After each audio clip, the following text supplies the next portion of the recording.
Deus pelo privilégio de nós nos reunirmos aqui mais uma noite para aprendermos a palavra. Deixa eu só baixar o volume aqui do meu retorno. Tem gente feliz aí? Todo mundo motivado? Vamos agradecer a Deus. Pai, nós te agradecemos pelo privilégio de mais uma noite podermos estar na tua presença, compartilhando da tua palavra, aprendendo a Deus com a tua palavra, Senhor, e nos tornando, ó Pai, parecidos com o Senhor, ó Deus, nos tornando, ó Deus, filhos maduros, ó Pai, que fazem uso da tua palavra para crescer, para se desenvolver, que fazem uso da tua palavra, ó Deus, para extrair, ó Pai, a verdade do Senhor, ó Deus, nos tornando parecidos com o Senhor, ó Pai, e aptos, ó Deus, para que possamos falar do teu nome, ó Deus, e levar as boas novas, ó Deus, do Senhor a quem precisa, ó Pai, aos nossos familiares, aos nossos amigos, as pessoas que estão à nossa volta, Pai. Nós te pedimos nessa noite, Senhor, abre o nosso entendimento, nos dá sabedoria, nos conduz, ó Deus, a um lugar de crescimento, nos conduz a um lugar de maturidade, e que hoje o Senhor toque cada um de nós, ó Pai, seja os irmãos que estão reunidos aqui presencialmente, ou aqueles que estão de forma online, na sua casa, agora no seu trabalho, mas também fazendo uso da tua palavra nesse momento, ó Deus.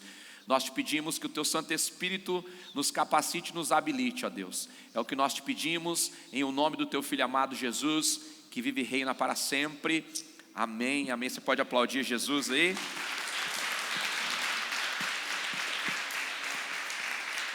Boa noite para todos que estão online aí em casa. Se tiverem perguntas, é só fazer aí pelo chat. Boa noite, Lucas, tudo bem com você? Boa noite. Preparado aí? Boa noite a todos. Preparados? Vamos lá. Glória a Deus. Gente, hoje nós vamos falar um pouquinho sobre o livro de Mateus. Espero que vocês tenham lido em casa, né? Essa semana o livro de Mateus. E também o nosso material didático das páginas que eu coloquei para vocês aí no nosso grupo, que estão falando exatamente sobre essa questão do Evangelho de Mateus. Então hoje nós vamos aprender muitas coisas nesse panorama aqui sobre o que Mateus escreveu. A aula da semana passada foi bem produtiva, né? A gente aprendeu muita coisa legal, e eu acredito que hoje não será diferente. Então pode passar o primeiro slide para mim. Vamos falar um pouquinho sobre o panorama do livro de Mateus, amém? Mateus, ele também é conhecido como Levi, né? Em algumas bíblias, né, as mais antigas, ou em alguns livros, quando você for estudar e ver a citação, pode estar escrito Mateus Levi ou Levi Mateus, que na realidade é o mesmo nome, tem a mesma raiz. Mateus, mais para os gregos, né? E Levi, que na realidade é um nome bem judaico, né? Um nome bem judeu e que tem o mesmo significado. Mateus significa presente de Deus. Traduzindo o nome Mateus, nós temos o significado de presente de Deus. E Levi significa aquele que está unido ou atado a, né? Unido a alguém ou atado a alguém.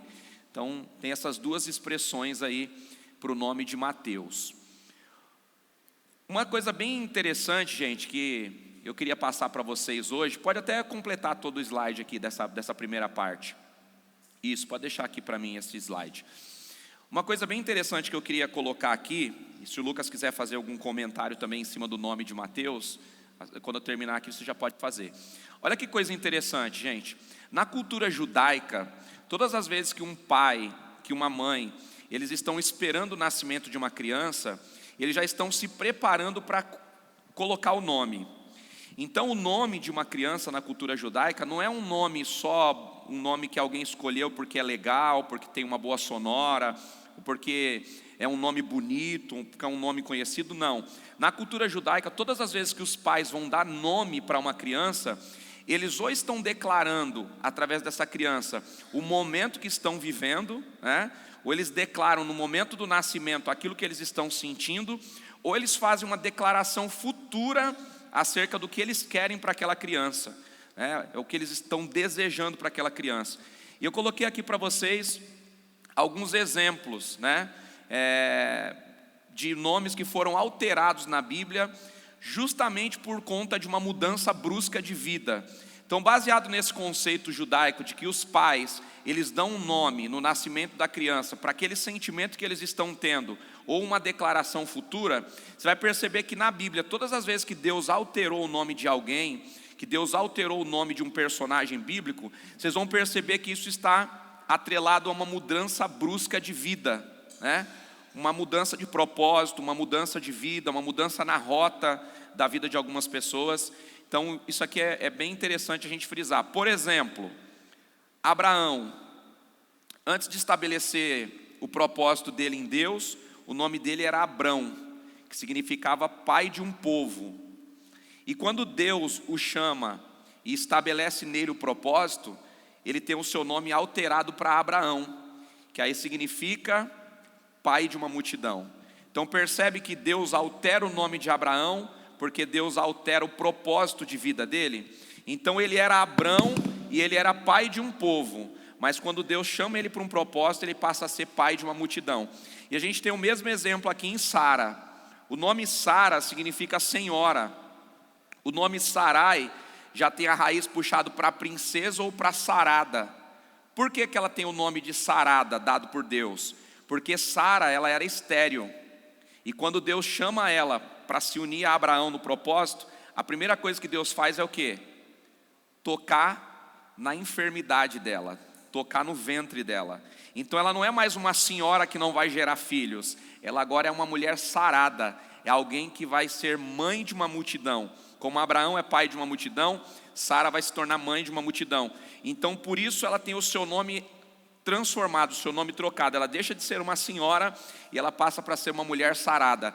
A palavra Sara tem a raiz de senhora, a palavra Sarai tem a raiz de princesa. Você vê que os nomes alteram os destinos. E Jacó, eu estava até conversando com o Lucas aqui no início da aula, a gente estava falando sobre essa questão de Jacó aqui, que é uma coisa que as pessoas sempre usam uma expressão errada para Jacó. Quem aqui já ouviu falar que o nome Jacó significa enganador? Aonde que está isso na Bíblia? Que o nome de Jacó significa enganador. Se você for para o dicionário hebraico e procurar a raiz do nome Jacó, nenhum dicionário, em nenhuma explicação teológica você vai achar Jacó atrelado a enganador. O nome Jacó significa aquele que segura pelo calcanhar. Por que ele tem esse nome ligado àquele que segura no calcanhar? Porque quando Jacó nasceu, ele nasceu na sequência do nascimento de Esaú. Então Esaú nasce primeiro e Jacó nasce grudado no calcanhar de Esaú. E aí a mãe ali no momento do parto diz, ele vai se chamar Jacó, porque ele está segurando no calcanhar do seu irmão. Então ela declara aquele momento do nascimento.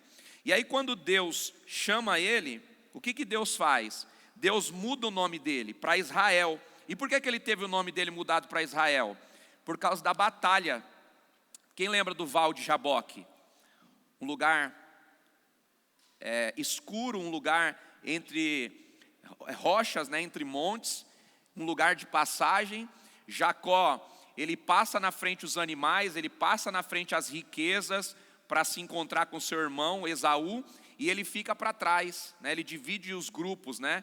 Primeiro ele manda os animais, depois ele manda as esposas e os bens, e ele fica para trás. E lá nesse momento, onde ele fica ali para ter um encontro com Deus, ele vai entrar numa batalha. E é ali também uma citação da teofania, né?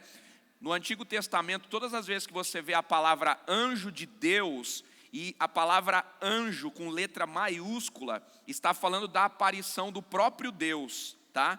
Isso aqui é interessante também vocês terem essa observação. No Antigo Testamento, Deus descia na terra? Descia.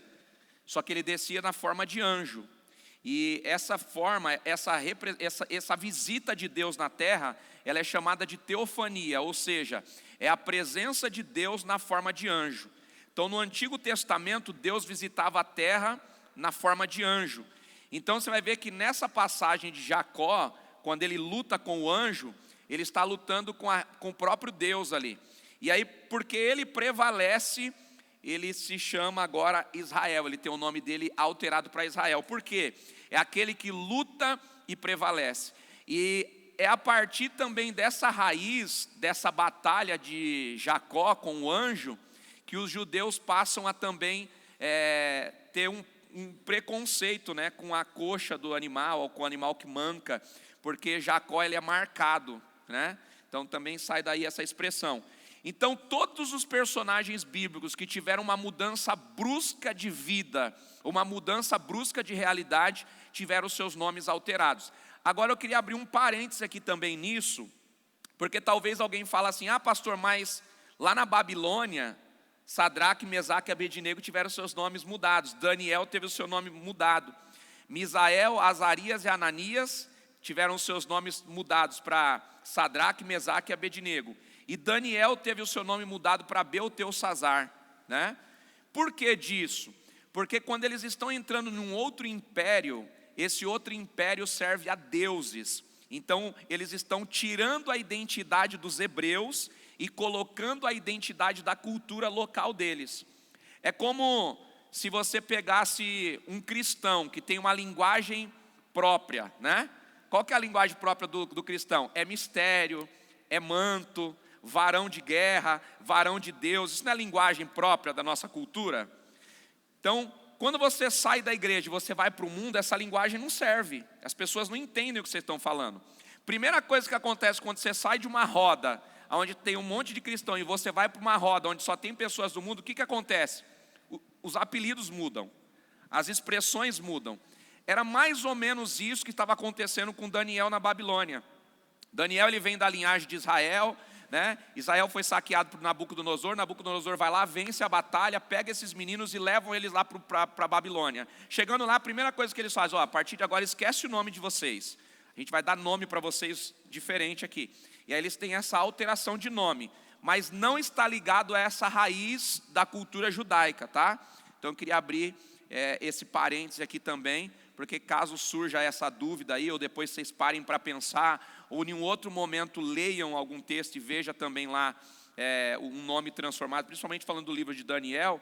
Então não tem associação, tá? Uma coisa é uma coisa, outra coisa é outra coisa totalmente diferente, relacionado a essa mudança de nome dado por Deus. Quer comentar um pouquinho também sobre a expressão hebraica para Mateus, Matiak? Boa noite a todos, a paz. Essa expressão foi uma expressão dada realmente por ser um presente de Deus, mas eu quero me ligar mais, acho que a gente vai falar um pouquinho mais para frente, na expressão de Levi. Então é Matiar Levi, que significa o presente de Deus e aquele que foi ajuntado, então aquele que foi atado a.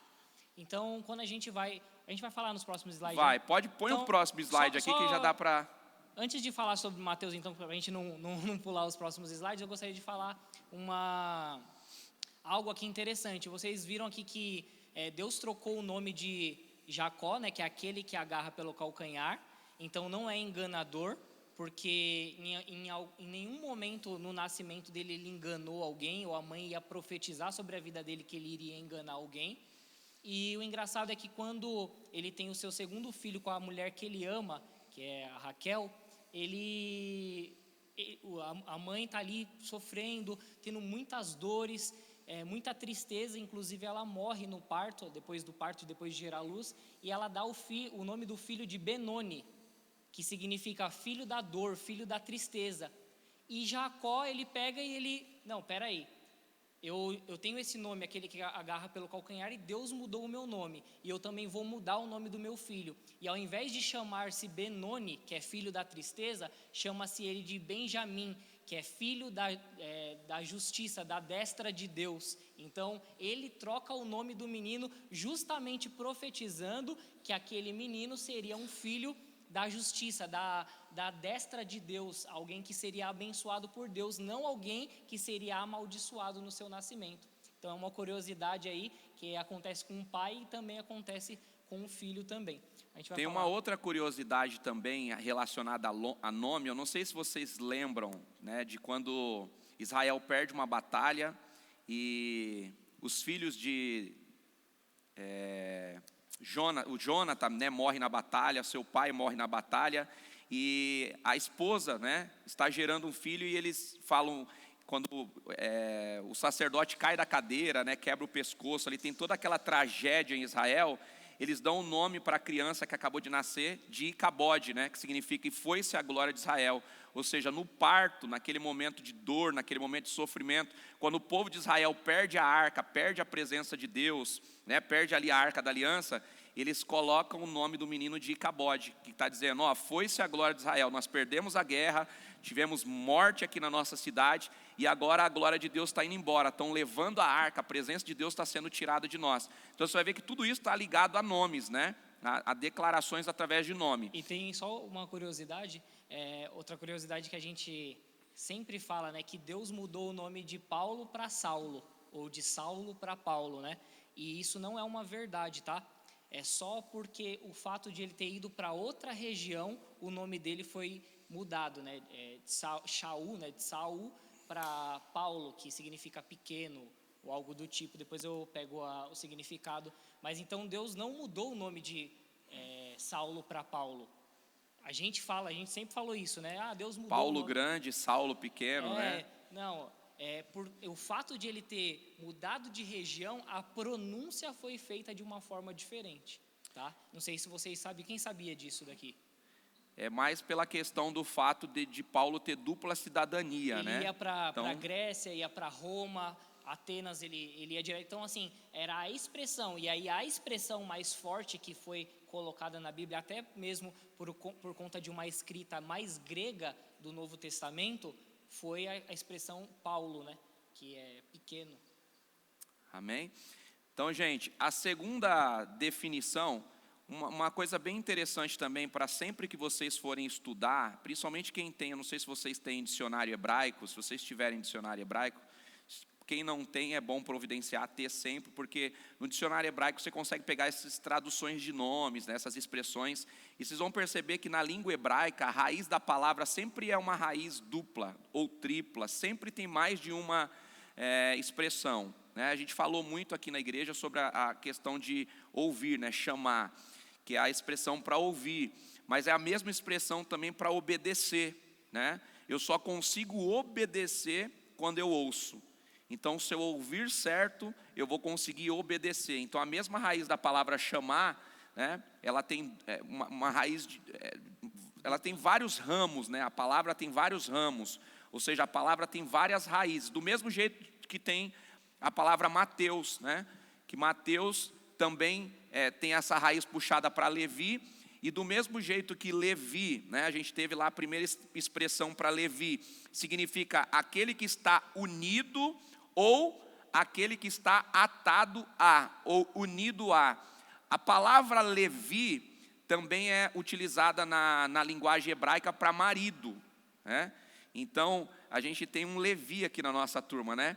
Então, quando a Grazi lá, se ela fosse judia, se ela estivesse falando assim, Grazi Levi, ou seja, ela estava falando que ela está unida a, né?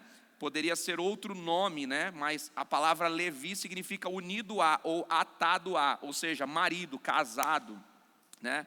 Unido a uma pessoa, atrelado a uma pessoa, junto a uma pessoa. Então, essa expressão aí também é bem legal para a gente poder. Pode soltar o slide. É por isso que também a palavra levítico significa aproximar-se de Deus através da oferta. Por isso que explica muito sobre oferta, porque a palavra levítico significa aproximar-se. É a mesma raiz da palavra atar-se, é a mesma raiz da palavra estar junto. Então, em Levítico é onde nós nos aproximamos de Deus através das ofertas.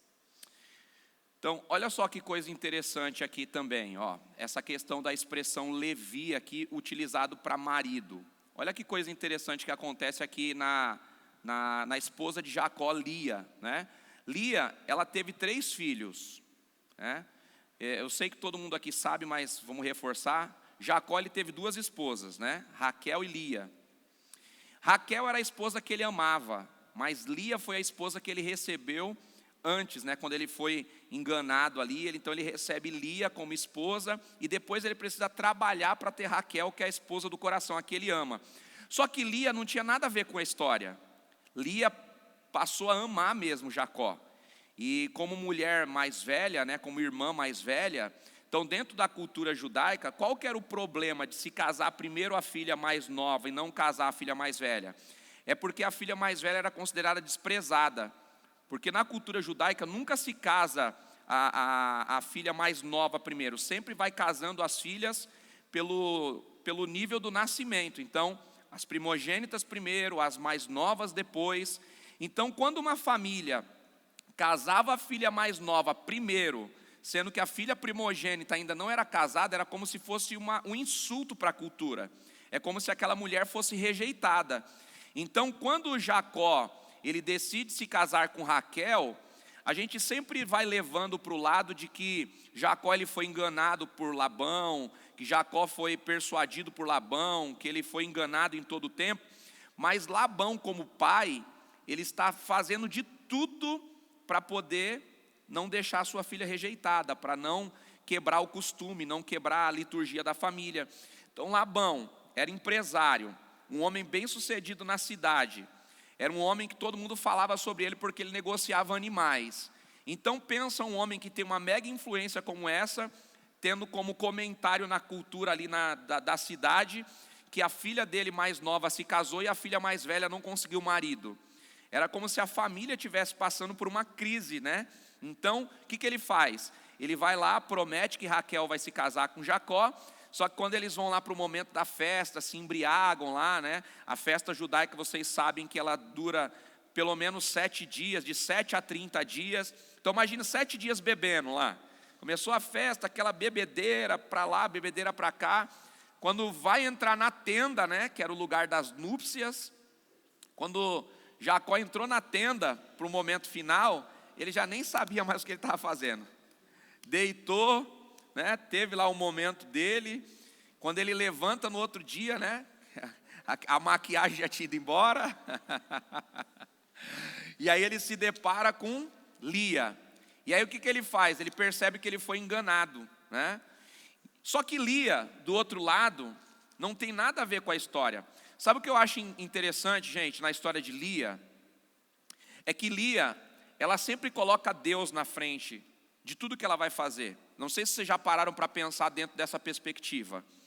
Lia, você vai perceber que ela vai ter 3 filhos, né? E dentro desses 3 filhos, ela está tentando declarar o amor dela por Jacó. E aí ela nasce o primeiro filho e ela declara: Deus viu a minha aflição e me deu um menino, né, que é a definição da palavra Rúben. O segundo filho nasce e ela coloca o nome de Simeão, que quer dizer Deus me ouviu, ou Deus ouviu a minha aflição, e agora vai fazer Jacó olhar para mim. E nada acontece. E ela chega no terceiro filho, e ela coloca o nome de Levi. O que ela está declarando? Agora sim, Jacó vai estar unido a mim. Agora sim, Jacó vai me amar, porque eu estou dando para ele filhos, eu estou dando para ele uma linhagem bem sucedida. Porque não era comum uma mulher gerar 3 filhos de uma só vez. Filhos homens. Geralmente um homem, uma mulher, 2 homens, uma mulher. Só que ela gera 3 filhos seguidos. 3 meninos. Esses foram só uma curiosidade, esses foram os seguidos, né? Porque tiveram mais 2, que é Judá e Issacar. Esses, está falando os 3, porque eles foram os 3 seguidos, e foram os 3 que ela expressa algo para chamar a atenção de Jacó. E o que é interessante é que ela em nenhum momento, ela deixa de colocar Deus na frente da batalha dela. Olha só, vamos parar para refletir sobre a história de Lia, né, dentro desse contexto de vida, de história que ela está vivendo. Primeiro, ela é uma boa filha, porque ela está cuidando da casa do pai, está dentro da cultura. Não tem nada que desabone ela como mulher ou desabone ela como esposa. Agora, quem escolhe o casamento sempre é o pai, então ela não teve escolha. Ela não escolheu se casar com Jacó, foi o pai que escolheu casar ela. Mas ela obedece o pai, vai para o seu canto de núpcias, espera ali o momento do casamento. E quando chega o momento do casamento, ela se deita com Jacó, e no outro dia só começa o período de rejeição. Jacó acorda, percebe que não é Raquel e começa a desprezar Lia. Então agora Lia está grávida, está passando por todo esse período, só que aqui ela começa as declarações dela. E é a partir daqui que Deus vira o cativeiro dela. É a partir do terceiro filho que Deus de verdade muda o cativeiro de Lia. Por quê? Porque nesse momento aqui, nessa declaração, a declaração se torna uma verdade. Porque a partir daqui que Jacó aceita Lia como esposa. E aí agora ele entra na cultura de alguém que precisa ser próspero, porque o homem, para ter duas esposas, ele precisa ter condições financeiras para manter ambas, né? E é por isso que ele agora vai ter que trabalhar também 7 anos para o seu sogro, para poder levantar recursos e ser um homem capaz de sustentar uma grande família. Falar mais alguma coisa? Só nas expressões, por que a gente está falando sobre isso, voltou em Gênesis, é para realmente ver essas questões das expressões do significado hebraico. Rubem significa Deus viu minha aflição, como Ru, no hebraico era como se fosse uma expressão que a gente usa hoje no português, ó, e bem significa filho. Então, o que ela estava querendo chamar a atenção de Jacó? Ó, um filho menino, eu estou te dando um filho. Ela buscava sempre a atenção de Jacó, porque Jacó amava Raquel.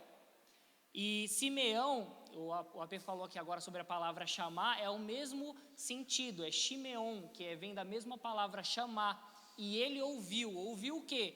As minhas orações, as minhas súplicas, e entendeu que eu estava sendo desprezada. E agora vem Levi, que significa aproximou-se. Então, nesse momento, ela fala assim, ó, agora no terceiro filho, o meu marido vai se aproximar de mim, porque não tem como o meu marido não me querer agora, sendo que eu dei 3 filhos para ele. E logo após isso, aí depois vai ter Judá, que aí sim começam a ser declarações, não de chamar atenção, mas uma declaração vitoriosa. Judá, louvor significa aquele que é recebido em louvor. E Issacar, que Issacar, que agora eu esqueci o nome agora, mas assim, ela começa a expressar o sentimento de gratidão que ela tem após ela se unir-se ao marido dela de uma forma fiel. E só uma curiosidade, Lia foi a mulher que ficou com Jacó até o final praticamente da vida dele. Não foi a Raquel que ele amava, mas Lia sempre permaneceu ali ao lado dele. Acho que é isso. Amém, gente? Então vamos lá. Vou pegar o nome de Issacar aqui. O outro slide vai falar sobre a biografia de Mateus, né? E agora a gente vai entrar aqui novamente na questão do livro de Mateus. Então, nós sabemos que Mateus, ele é um cobrador de impostos, né? O Lucas até comentou na aula anterior que vocês vão perceber que o livro de Mateus, ele sempre vai estar colocando essa questão de dinheiro em tudo aquilo que ele vai falar, né? Ele vai falar sobre, sempre nas expressões dele, ele vai usar essa questão financeira. Por quê? Porque isso está ligado à profissão que ele tinha, de ser um cobrador de impostos. Essa profissão de cobrador de impostos, ela tinha alguns benefícios, mas ela tinha também alguns prejuízos. O benefício ele não precisava pagar imposto, porque ele já era o cobrador, então como benefício ele não pagava. O outro benefício é porque ele tinha muita influência com os empresários, com as pessoas que encabeçavam a cidade, né? E ele tinha muito contato também com Roma, né? Porque os cobradores de impostos, na realidade, eles cobravam os impostos na cidade para prestar contas para Roma. Então, todo cobrador de impostos, ele tinha um bom relacionamento com Roma, né? Diretamente com o imperador. E Mateus, ele morava em Cafarnaum, na Galileia. E Cafarnaum, na Galileia, gente, é um dos principais pontos, era como um porto, né? Onde os barcos atracavam e dali eles saíam para várias cidades. Vocês vão perceber que o ministério de Jesus começa lá em Cafarnaum. Por quê? Porque quando Jesus está pregando em Cafarnaum, ali na Galileia, ele está pregando, os pescadores estão ouvindo a mensagem e automaticamente eles saem e espalham essa mensagem para várias cidades ao mesmo tempo.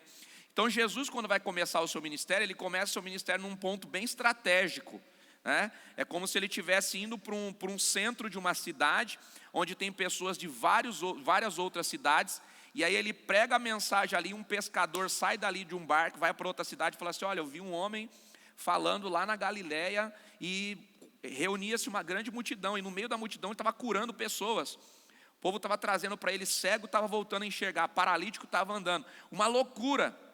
E aí a fama de Jesus começava a percorrer. Por quê? Por causa dessa expressão e por causa desse ponto estratégico que ele usava para pregar, né? E Mateus também, ele vai estar diretamente ligado à coletoria dos peixes, né? Por quê? Os cobradores de impostos, eles controlavam também a questão da pesca, né? E provavelmente, né, essa ligação de Mateus, ela vai acontecer também com Pedro, com Tiago, com João, porque eles eram pescadores, né? Então, provavelmente, quando Deus chama Mateus, esse chamado de Mateus impacta diretamente na vida de Pedro, na vida de Tiago e na vida de João. Por quê? É como se Deus estivesse escolhendo um improvável e arrastando esse improvável para ser discípulo. Então imagine que você está numa cidade onde tem alguém que é cobrador de impostos, e de repente Jesus chama esse cobrador de imposto para fazer parte da equipe dele. Automaticamente, gente, é como se a gente pegasse uma pessoa que ninguém imagina que vai se converter, e essa pessoa se converte. Automaticamente essa pessoa, com seu testemunho, arrasta muitas outras pessoas. É o que está acontecendo aqui com Mateus, né? Ele tem toda essa influência aqui na cidade de Cafarnaum. Então quando Deus chama ele, Deus está começando a pregar em um lugar estratégico, e ele está chamando também um homem estratégico. Então vocês percebem que o ministério de Jesus, ele é um ministério bem planejado, um ministério bem pensado. Ele não faz as coisas por fazer, ele vai, pegando pessoas específicas para levar a mensagem, ele vai pegando pontos específicos para manifestar aquilo que ele quer fazer. Lembra da mensagem que eu preguei ontem? Jesus dos 12 aos 30 não tem relato na Bíblia. O que ele fazia dos 12 aos 30? Comprava peixe, tinha contato com Mateus, tinha contato com Pedro, tinha contato com João, tinha contato com os pescadores da região. Ele não é o primogênito da família? Ele não é o primeiro filho de Maria? De quem é a responsabilidade quando o pai não está em casa? Filho mais velho. Então provavelmente Jesus, como filho mais velho, era ele quem comprava o peixe da família, era ele quem ia lá para Cafarnaum para poder ter relacionamento com os pescadores. E não é por acaso que quando ele vai começar o seu ministério, ele escolhe esse lugar que ele conhece bem, lugar que ele já sabe quem são as pessoas influentes, lugar que ele já sabe quem são as pessoas estratégicas, lugar que ele já sabe como abalar, lugar que ele já sabe que chegam pessoas de várias cidades e dali vão espalhar a mensagem que ele está pregando. Então, não tem a ver com obra por acaso. Primeira coisa que nós precisamos entender, gente, que não existe obra por acaso. Aquele que se dedica para fazer a obra de Deus vai ter resultados. Aquele que se prepara para fazer a obra de Deus vai ter resultados. Aquele que se dedica na obra de Deus vai ter resultados. Aquele que se aprofunda nos estudos vai ter resultado. Por quê? Porque Deus nunca vai chamar pessoas que não estão focadas naquilo que está fazendo. Você vai perceber que Jesus, todas as pessoas que Ele chama na sua caminhada são pessoas que estão fazendo coisas importantes. Procura uma pessoa na Bíblia que Jesus chamou e essa pessoa não estava fazendo nada de importante, ou não tinha nenhum nível de influência. Jesus chamou uma mulher pecadora, ela já tinha tido relacionamento com muitos homens, e também a cidade falava dela. O que Jesus pensa? Se eu ganhar essa mulher aqui, todo mundo que conhece a fama dela, agora vendo ela mudar de vida, vai ver que houve uma grande transformação. Então vão acreditar na transformação que eu posso gerar. Então, todas as vezes que Jesus faz uma obra, gente, não tem obra por acaso. Jesus é perfeito no que faz. E isso aqui nasce dentro de nós um sentimento e um entendimento de que Deus pode salvar a todos, de que Deus pode usar a todos, que o favor de Deus e que a graça de Deus está disponível para achar e para escolher pessoas que talvez até eu e você não escolheria. Amém? Quer perguntar, meu irmão? Fica à vontade.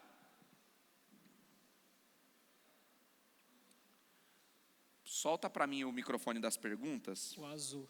O azul. Boa. Boa noite. Boa noite. Deixa eu só entender, que para mim não ficou muito claro. Então Jesus já conhecia já a região, do porto, da onde ele frequentava, mas ele não conhecia Mateus, Tiago, João, ou já era conhecido dele e ele não passou? Porque eu tinha o entendimento que ele passou por um acaso e foi chamando os discípulos. Ele já conhecia? Muitos dos discípulos Jesus já conhecia. Porque assim, você tem que imaginar que Jesus vivia na mesma cidade. E nós estamos falando de uma cidade que não é como uma grande capital onde nós estamos, que você tem milhões e milhões de pessoas e uma cidade enorme, onde nós temos uma distância geográfica e quilométrica de centenas de quilômetros. Eram cidades menores, era uma cidade de pescadores. É como você chegar numa cidade do litoral, você vai lá no lugar onde se trabalha a pesca, todo mundo se conhece, todo mundo sabe. O maior problema do ministério de Jesus, qual foi? Que as pessoas conheciam quem ele era. Quando Jesus começa a falar, quando Jesus começa a pregar, qual que era o problema? Todo mundo sabia que o pai dele era o carpinteiro da cidade. Todo mundo sabia que ele era filho de quem? Imagine, você está acostumado a chamar o José para fazer móvel na sua casa. E você está vendo o filho dele crescer, ajudando ali a carregar a ferramenta. E de repente alguém vem e diz assim, não, mas é o filho do José lá, o carpinteiro, que é Deus. Para pensar, gente. Pode vir alguma coisa boa lá de Nazaré? Vem e vê. Essa é a expressão, né? Então, você já parou para pensar que a gente sempre está fantasiando as coisas? Você já viu que a gente às vezes não consegue associar as coisas de Deus? Por exemplo, se a gente usar pessoas que a gente conhece hoje, David Leonardo, hoje é um homem que alcança milhares e milhares de pessoas, sim ou não? Alguns anos atrás era um menino na internet que gravava vídeos e ninguém olhava.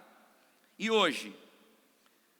Agora pensa alguém que viu David Leonardo andando, carregou ele no colo, brincou com ele, deu aula para ele, agora vê ele no mundo inteiro, fazendo show, lotando estádio, fazendo show, é como ícones, né, do futebol, ícones de vários segmentos, né? Pessoas que há algum tempo atrás eram pessoas comuns e de repente, isso já assusta, sim ou não? Agora, para pensar.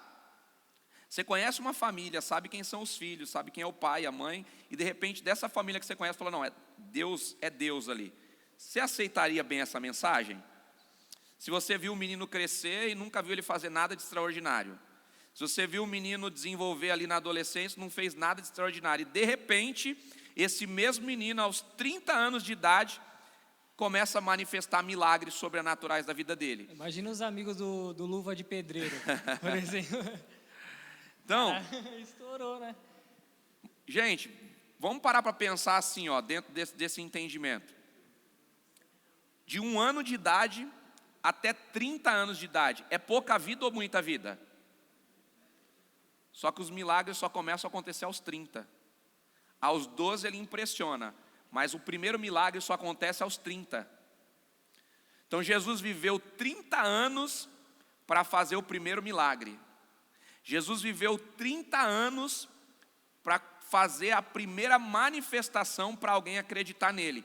E quando Jesus transforma a água em vinho ali, você vai perceber que Jesus depois precisou voltar na sua cidade natal para que as pessoas pudessem crer nele, né? Porque o milagre que ele fez não ficou conhecido de todos, só ficou conhecido para quem estava na festa.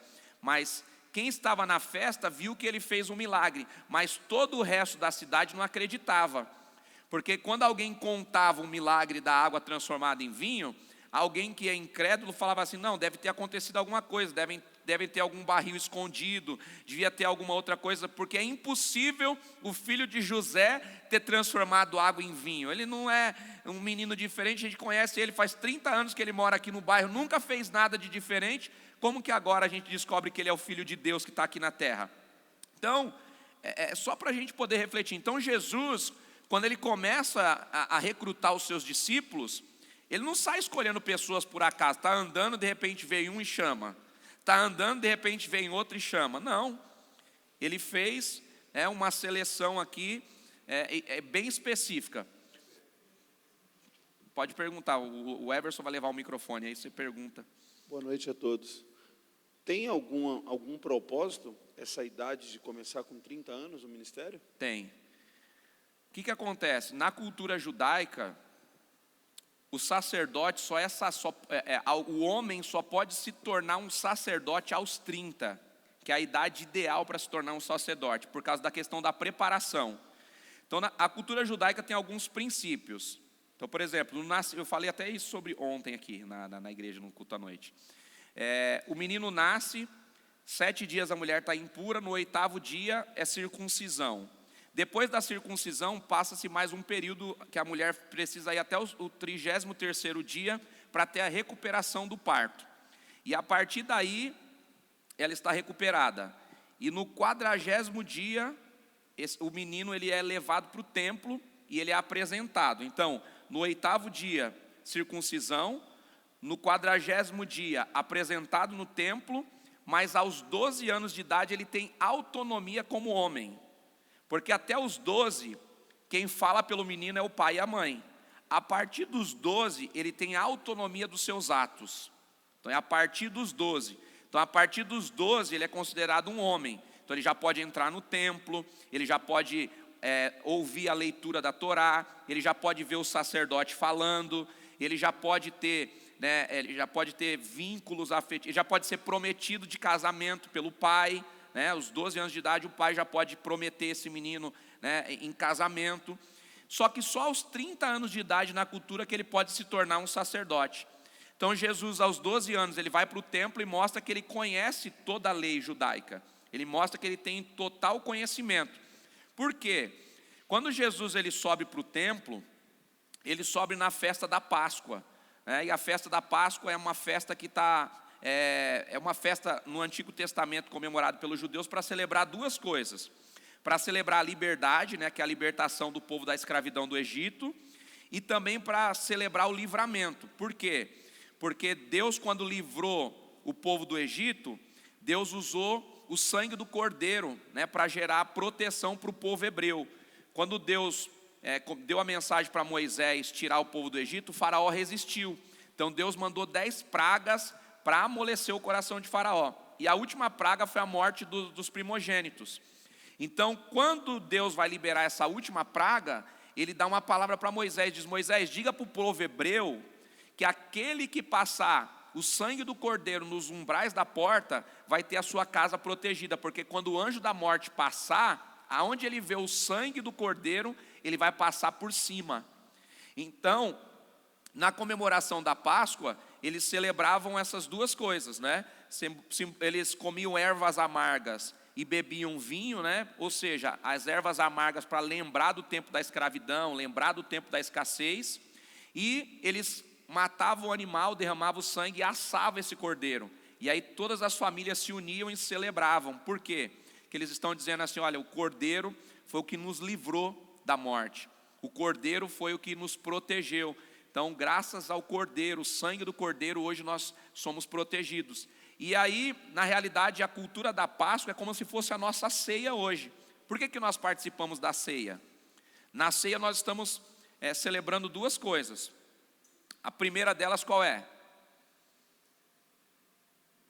O que a ceia simboliza, gente? Qual o principal propósito da ceia? Não, a ceia vai falar da crucificação, mas qual é o propósito da ceia? Gratidão. Ao quê? Ao preço que foi pago. Nós ceiamos para quê? Olha o que diz a palavra do Senhor: todas as vezes que vocês se reunirem no meu nome e se lembrarem do quê? Do que eu fiz na cruz, vocês vão cear. Vocês vão comer o pão e vocês vão beber o suco de uva, para se lembrar do quê? Da cruz. Então nós ceiamos todos os meses para nos lembrar o que Cristo fez na cruz. Nós sentamos na mesa da ceia todos os meses, para quê? Para que a gente possa se lembrar do que Cristo fez na cruz. Vamos gerar polêmica na aula, que eu sei que a polêmica dá mais resultado às vezes do que eu. A gente só pode cear uma vez no mês? Quantas vezes a gente pode cear no mês?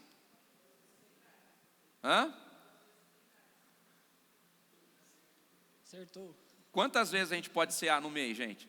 Eu já vi igrejas que, por exemplo, hoje na nossa igreja a gente tem ceia pela manhã e ceia à noite.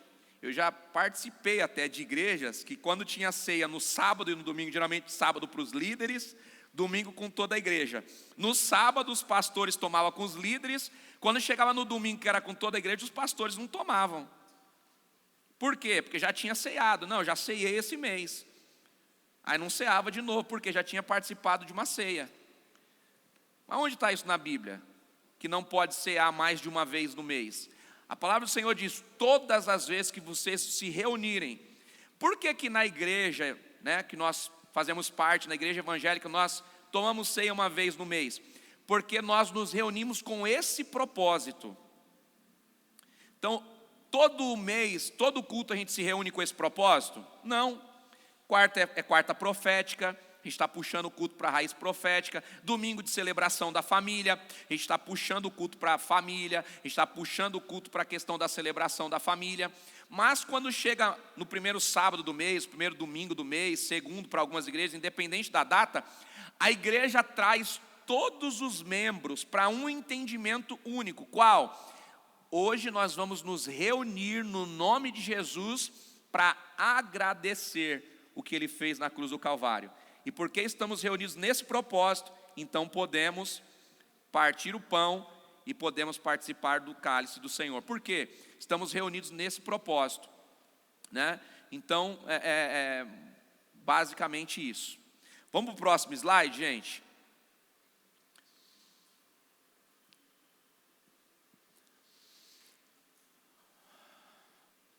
Olha só que coisa interessante aqui.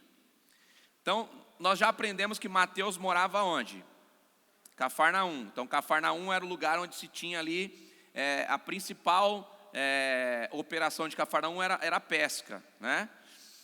Na casa de Mateus, gente, acontece também algumas coisas interessantes. É na casa dele que Jesus cura um paralítico e perdoa os seus pecados. É a partir daqui que começa acontecer uma grande aglomeração a partir de Jesus. Por quê? Porque Jesus, além de curar um homem, ainda perdoa os pecados. E o problema que é gerado ali não é por causa da cura, mas é por causa dos pecados perdoados. Então vai falar, peraí, como que ele perdoou os pecados desse homem? Quem é esse que tem poder para perdoar pecados? Então Jesus, ele fala, peraí, o problema de vocês não é por eles estarem enfermos, o problema de vocês é porque eu perdoei pecados, porque Jesus primeiro ele perdoa os pecados e depois ele manifesta a cura. Pergunte por quê? Porque para Deus é mais importante o teu corpo espiritual estar preparado para a eternidade do que o teu corpo físico. Porque o corpo físico fica aqui e o corpo espiritual passa para a eternidade. Você vai perceber que o propósito de Deus, gente, sempre está mais ligado ao nosso corpo espiritual, não ao nosso corpo físico. Então, quando Jesus vai curar o paralítico, qual é a primeira coisa que ele faz? Ele diz assim, olha, perdoados estão os teus pecados. Aí todo mundo começa a questionar, mas peraí, como que ele está perdoando os pecados desse homem? Quem é ele para perdoar pecados? Aí Jesus, sendo onisciente, o que ele faz? Lendo o pensamento das pessoas, vocês estão preocupados porque eu perdoei pecados? Vocês estão achando demais isso? Então, para que vocês creiam, levanta e anda. Aí ele vai dar uma ordem, o paralítico levanta. Então, primeiro ele perdoa os pecados, aí ele choca todo mundo com isso. E depois ele libera uma palavra, levanta e anda. Dentro dessa casa, né, onde, dentro da vida, né, de um homem que Jesus escolhe alguém totalmente excluído pela sociedade. E aqui, gente, eu vejo um ponto muito poderoso. Jesus, ele nunca está preocupado com o que pensam, ele sempre está preocupado com o propósito. Qual que é o maior problema da igreja? A igreja sempre está preocupada com o que vão pensar. O que vão pensar de mim se eu fizer isso? O que vão pensar de mim se eu começar a andar com fulano? O que vão pensar de mim se eu fizer tal coisa? Esse é o maior problema da igreja hoje. Nós nos movermos por aquilo que as pessoas vão pensar. Deixa eu dizer uma coisa para você, querido. Quem se preocupa com o que os outros vão pensar, nunca vai viver a plenitude do propósito de Deus. Porque geralmente, aquilo que Deus nos chama para fazer dentro de um propósito, sempre vai gerar nas pessoas indignação. Se você for pobre demais, indignação. Se você for próspero demais, indignação. Se você só falar com gente de alta patente, arrogante. Se você só falar com gente pobre, é porque você não consegue atingir as pessoas de maior esfera. Então, você vai perceber que você nunca vai conseguir ter uma total aceitação das pessoas. Então, entenda uma coisa de uma vez por todas. Pare de se preocupar com o que pensam ao seu respeito, mas pense sempre no que Deus pensa ao teu respeito. Você precisa estar ligado ao teu propósito e não o que as pessoas pensam sobre você. Será que você pode tocar alguém que está do teu lado e falar assim: meu irmão, para de se preocupar com o que as pessoas estão pensando ao teu respeito. A sua única e exclusiva preocupação é saber o que Jesus pensa de você. Amém? Então, para de pensar, senão vai dar ruim. É na casa de Mateus que acontece uma das coisas mais polêmicas do Evangelho. Jesus come na casa de fariseu. Quem frequenta? Por que Jesus entra na casa do fariseu? Fariseu e publicano, né? Por que Jesus entra na casa do fariseu?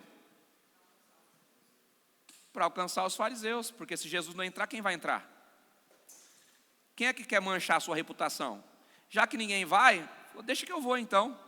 E eu vou chocar vocês ainda mais. Eu não só vou sentar com os fariseus e comer com eles, mas eu vou chamar um cobrador de impostos para ser meu discípulo. Quem sabe ele ganha essa turma toda aí e a gente já evangeliza essa parte ruim da cidade. Sabe qual é o nosso problema? Nosso problema é que a gente sempre olha as coisas na ótica negativa. E Deus sempre olha as coisas na ótica positiva. A gente sempre, quando vai ajudar alguém, a gente pensa: será que eu posso ajudar essa pessoa? Será que ela merece? Se eu andar com essa pessoa, vão pensar de mim porque ela não presta. Se eu vou andar com ela, eu também não vou prestar. Mas pensa pelo lado positivo.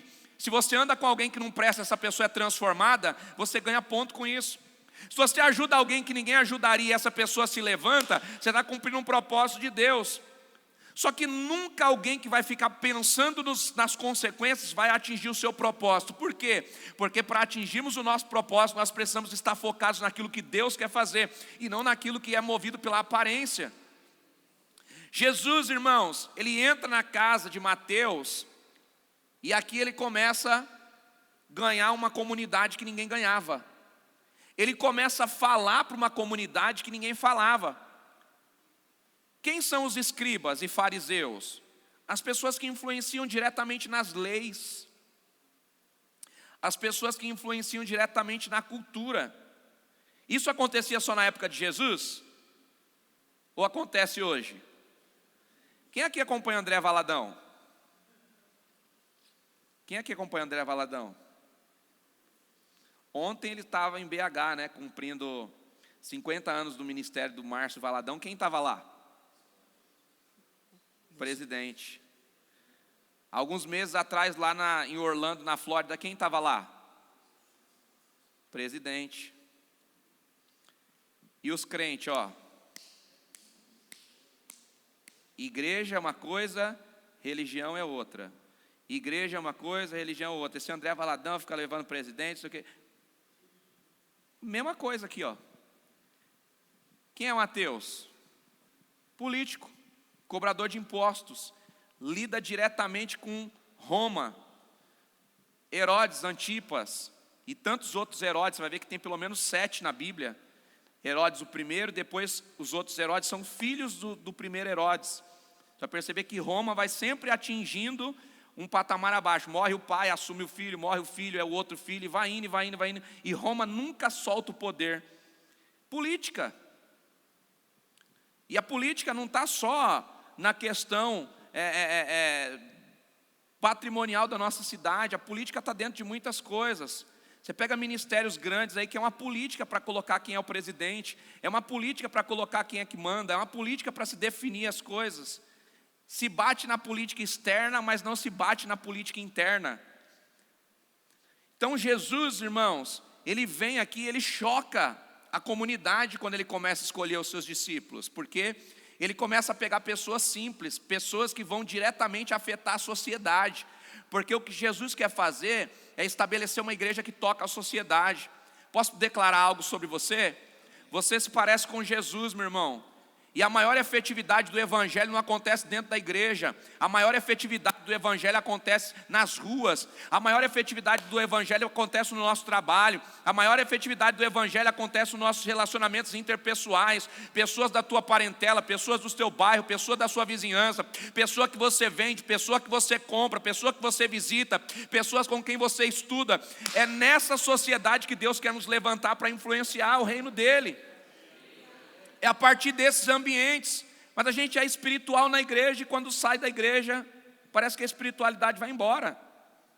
A gente é espiritual na igreja, a gente é santo na igreja, mas quando a gente sai, a gente não consegue manifestar essa santidade para alcançar pessoas, para fazer o nome do Senhor ser glorificado. Sabe quando nós somos santos? Quando nós transformamos os lugares impuros. Mas se o santo nunca vai num lugar impuro, como é que ele transforma? Olha o que Jesus disse. Em que lugar que a luz tem poder?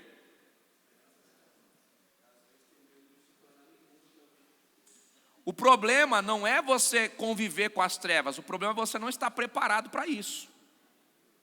Então uma coisa, outra coisa. Então, se prepare. É a partir dessa perspectiva, gente. Esses dias eu falei aqui, eu falei no Instagram sobre essa questão até da pregação da palavra. Sabe o que mais me motivou a se levantar para ensinar pessoas, para motivar pessoas a aprender a palavra? Porque às vezes a gente vê as pessoas que têm mais conhecimento coagindo as pessoas simples que vão pregar o evangelho. É os mestres que se levantam, que têm tanto conhecimento, e aí eles colocam medo em quem está começando. E eles coagem quem está começando, como se só eles tivessem sabedoria, como se só eles soubessem a palavra, como se só eles tivessem autoridade para falar no nome de Jesus, e não é bem assim. A pregação do evangelho é para todos, o chamado da pregação da palavra é para todos. Agora, nós precisamos ter responsabilidade com a palavra. Qual que é o maior erro que a gente comete? Falar o que a gente não sabe. Então prega, gente. Pastor, eu não conheço tudo. Prega o que você conhece. Qual o texto que você conhece? Conhece o livro de Mateus? Prega em Mateus, prega 10 vezes em Mateus. Deus vai te dar sabedoria, cada vez que você pregar, você vai pregar diferente. Conhece Lucas, aprendeu? Prega lá. Qual que é o nosso problema? O problema de todo pregador que está começando, o que ele quer fazer? Ele quer montar um esboço para impressionar. E aí é onde acontece o maior problema. Por quê? Porque quando você impressiona, aí é você. Não tem espaço para o Espírito Santo. Agora, quando você se rende e diz, Senhor, eu não sei, Senhor, eu dependo de você, aí o Espírito Santo fala, então deixa que eu vou na frente. Só me acompanha que vai dar tudo certo. Então quem coloca o Espírito Santo na frente vai ter resultados. Então, não tenha medo de pregar, gente. Não tenha medo de perguntar. Não tenha medo de falar do nome do Senhor. Mas tenha responsabilidade com aquilo que você fala. É o que vocês estão fazendo aqui, estudando, aprendendo ao máximo. Começa pelo básico. Prega o básico, ensina o básico.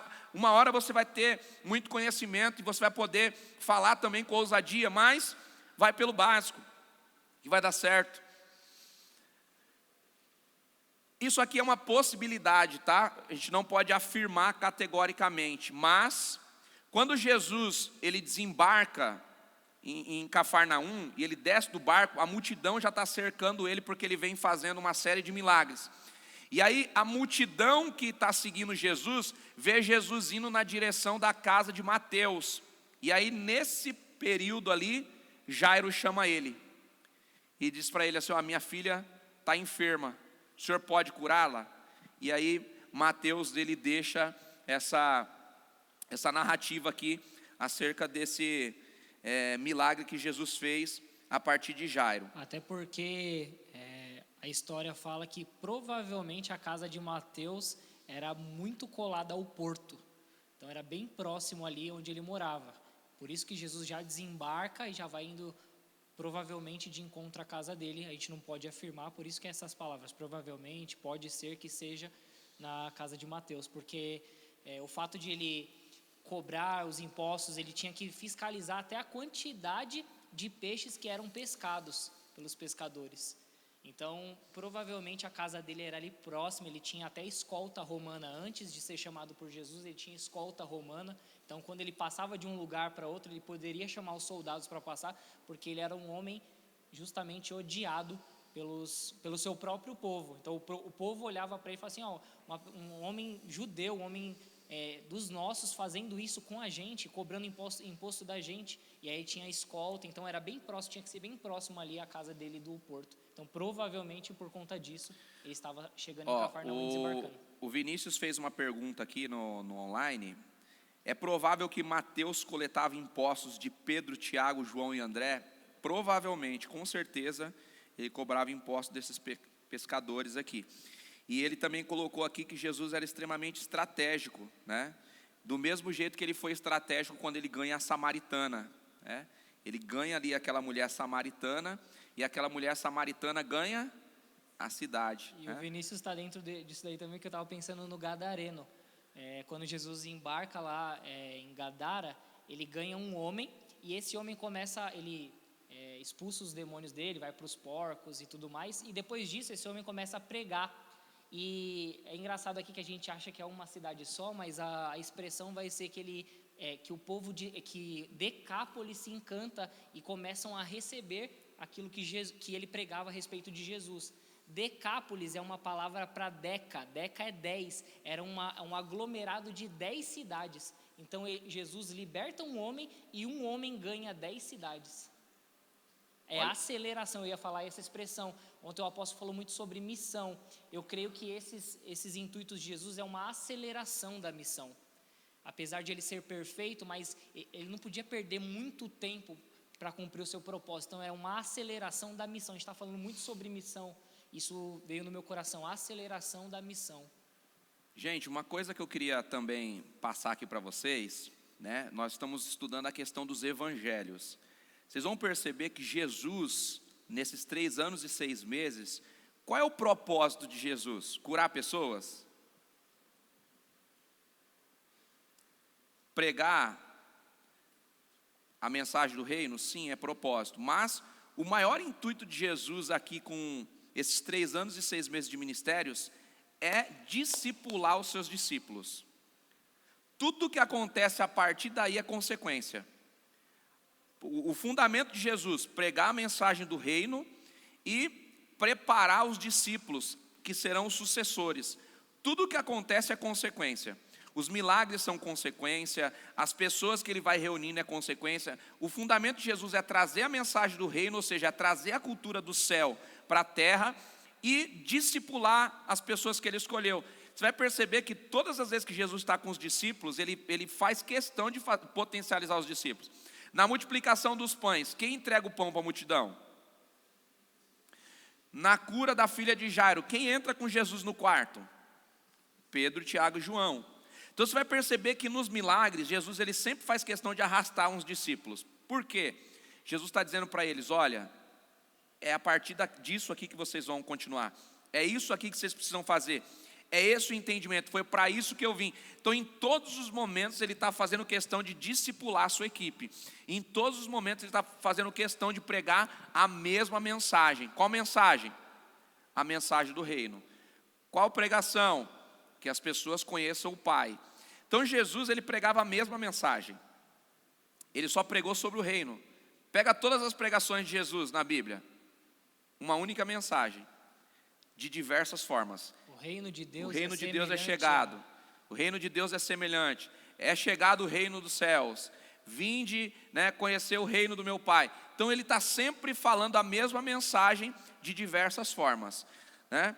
Então eu queria ler com vocês 2 textos. E aqui onde o nosso irmão Haroldo perguntou, é aqui que Jesus chama Mateus. Lá no capítulo 9, versículo 9. Mateus 9. Pode ir para o próximo slide. Aqui nesse próximo slide a gente vai ter as 2 passagens bíblicas que vai estar falando a respeito do chamado de Mateus, né? Mateus 9:9, que é quando Jesus chama ele, e Mateus 10:3 vai estar usando essa expressão publicano. O texto faz questão de dizer e de expressar quem é Mateus, um publicano, um cobrador de impostos. É alguém praticamente da escória da sociedade ali, chamado por Deus. O texto faz questão de dizer Mateus, o publicano, potencializando ali a expressão ruim. Você pode ler para a gente, Lucas, Mateus 9:9? Saindo, Jesus viu um homem chamado Mateus, sentado na coletoria, e disse-lhe, siga-me. E Mateus levantou-se e o seguiu. Amém? Aí é o ponto onde Deus chama Mateus. Ele estava onde? Cobrando impostos. Aí Jesus chega e fala assim, e aí, meu filho, preparado? Vamos embora, larga isso aí. Deixa isso aí para trás, vamos embora. E o texto diz que ele seguiu. No versículo 10 está escrito o que aí na Bíblia de vocês? E entrando Jesus, aonde? Em casa, né? Esse em casa, tá? É na casa de Mateus, tá bom? Não, Mateus foi um dos. A gente vai chegar nesse ponto aí, tá? Vamos chegar nessa linhagem. Mateus 10, capítulo 3, Mateus capítulo 10, versículo 3 agora, que vai ter essa expressão. Felipe e Bartolomeu, Tomé e Mateus, o publicano. Mateus, o publicano. O texto faz questão de dizer, sabe o que eu vejo aqui quando o texto diz Mateus, o publicano? Quem escreveu Mateus?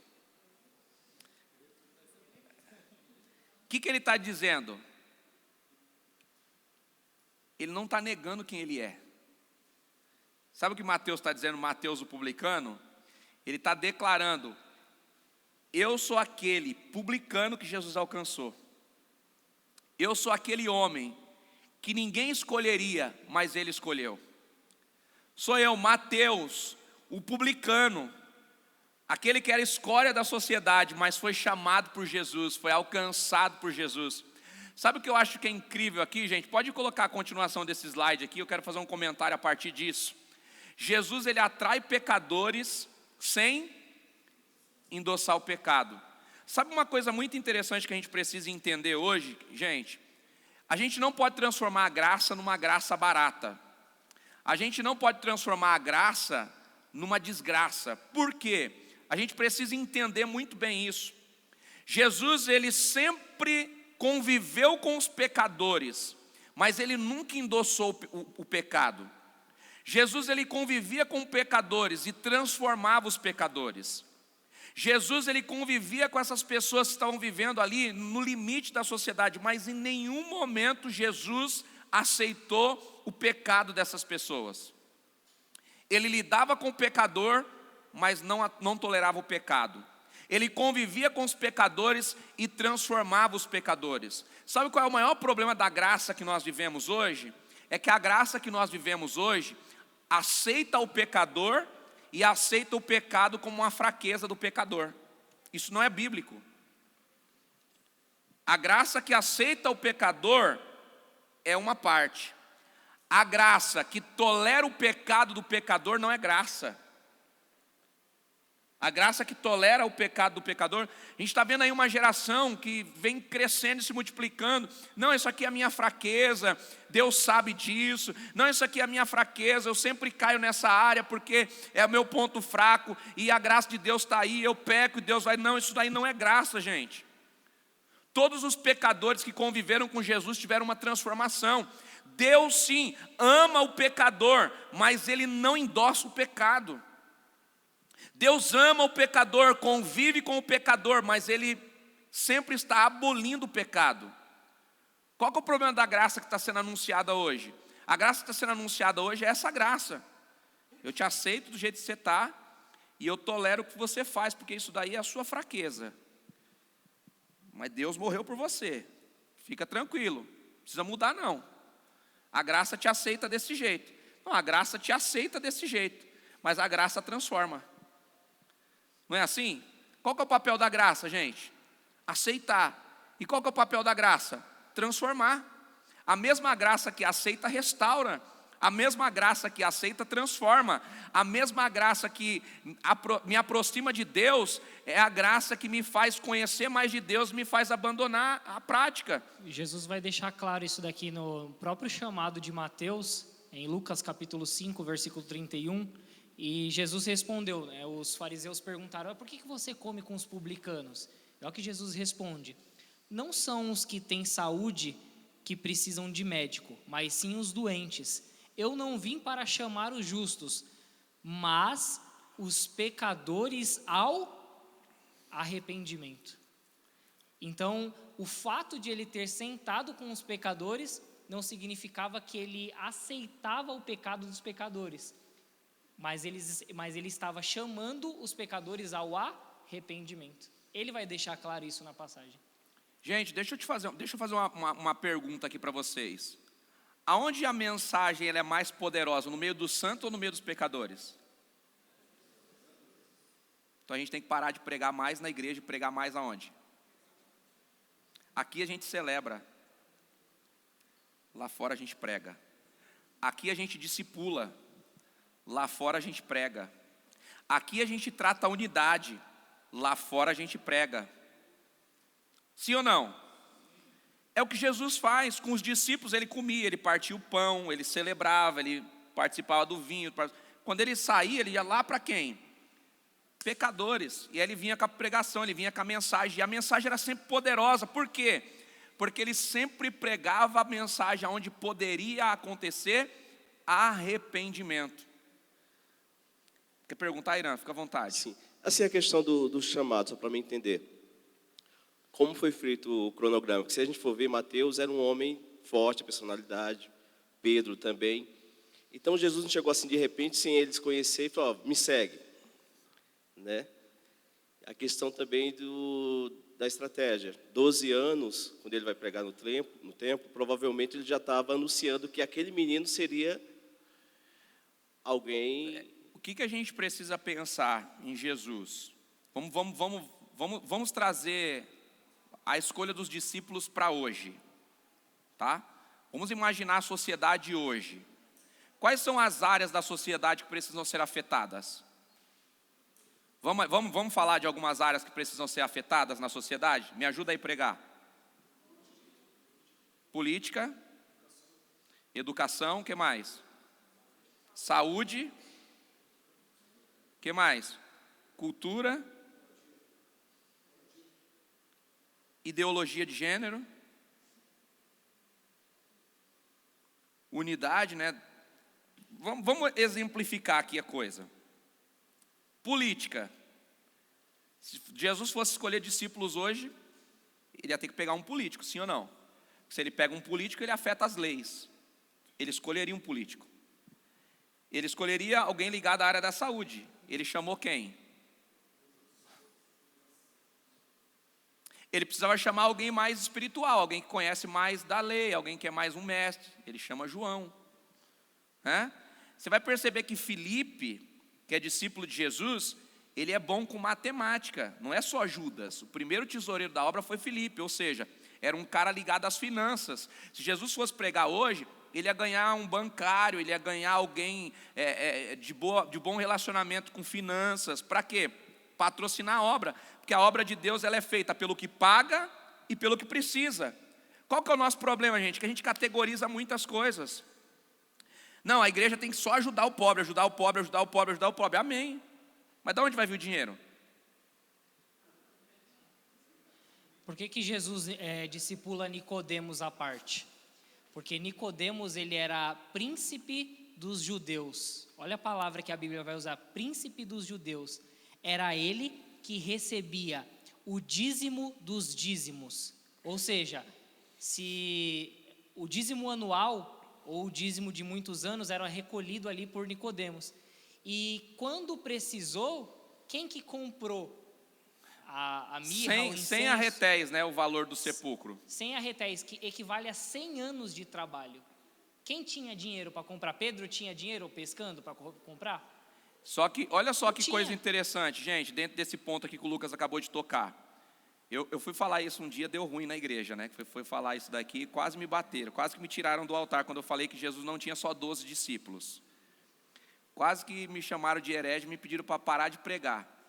Só que a Bíblia vai dizer que Jesus tinha 12 discípulos que andavam com ele, mas tinha um discípulo que ele discipulava à noite, chamado José de Arimateia, e o outro discípulo que ele discipulava à parte, que era Nicodemos.